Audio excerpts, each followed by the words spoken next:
The states that has been seeing a surge in coronavirus cases, infections across Arizona, topping 122,000, even as schools there try to figure out what to do this fall.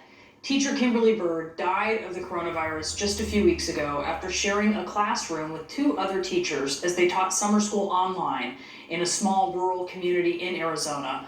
All three teachers wore masks and gloves. They used hand sanitizer, they socially distanced, but they all still got sick with the virus in June. Pamela Gonzalez is the principal of Lenor Hambly K-8, where Kimberly Byrd taught, and she's joining us now. And Pamela, I am so sorry for you and your entire school community, as well as Kimberly's family. This is a terrible loss. I know this is a teacher who's been an integral part of your community. Tell us what this means to your school and your community to lose her.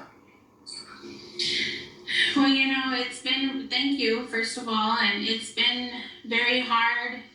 Kim was a master teacher. She went above and beyond for her students.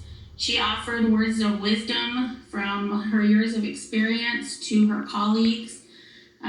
She was a woman of strong faith and very proud of her family, and her passing is mourned by many who had the privilege of knowing her, and it has sparked concern in our teaching and our education staff of how things will look in the fall when we move forward after this, keeping ourselves and our students safe. And of course it has, because tell us, they were wearing masks and gloves and being careful, and you just had three teachers in one room, and this is what happened, right? Tell us about that, and tell us about what you're hearing now from other teachers and maybe parents about reopening and how this gives them pause.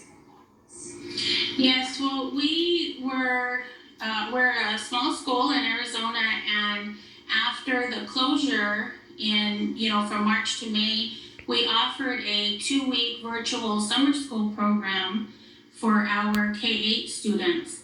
And I had 10 teachers that worked during those 2 weeks to teach summer school. They taught on campus, but they were the only ones in their classrooms.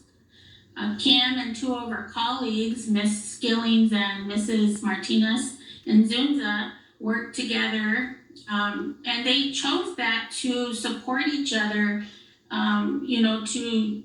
to do this new way of virtual teaching that was different than in person. So that's what they worked together in a classroom. Like you said, they wore masks, they, used hand sanitizer, washed their hands frequently, social distanced, and they were still 1 week into summer school after the 4th day. That weekend, Miss Byrd fell ill. She was admitted to the hospital on a Saturday. She was on a ventilator by that next day. And then on Monday, after that, we had all staff on campus tested, and 2 more of our teachers, which happened to be the 2 that were teaching in that classroom together with her, became positive for COVID.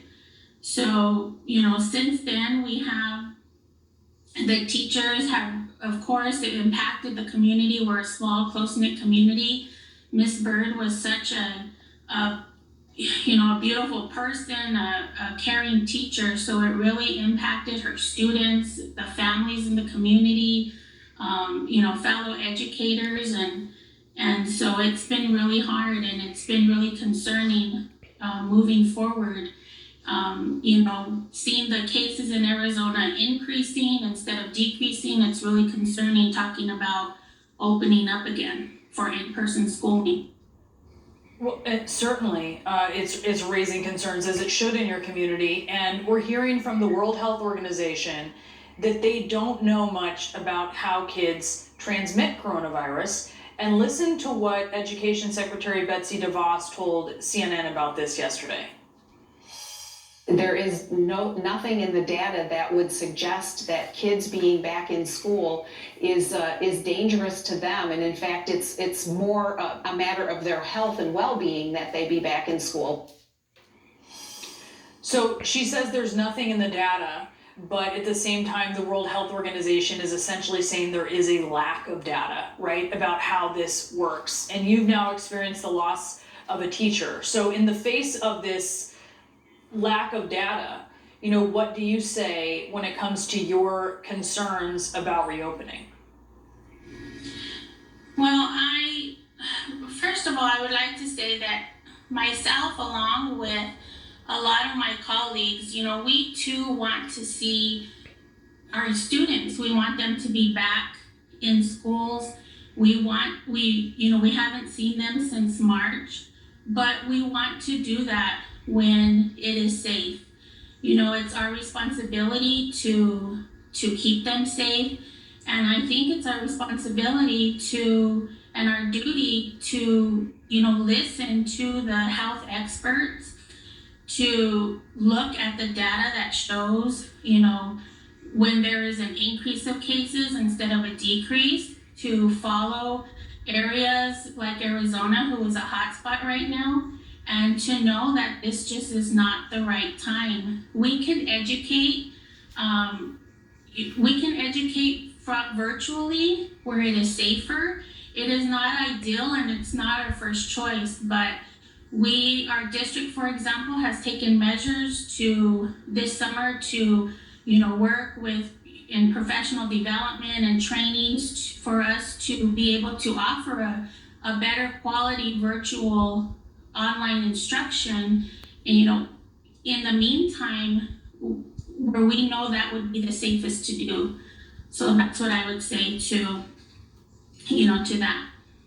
Yeah. No, look, the reality has hit hard there where you are, and you are balancing all of these priorities. You clearly care so much about your teachers and your kids.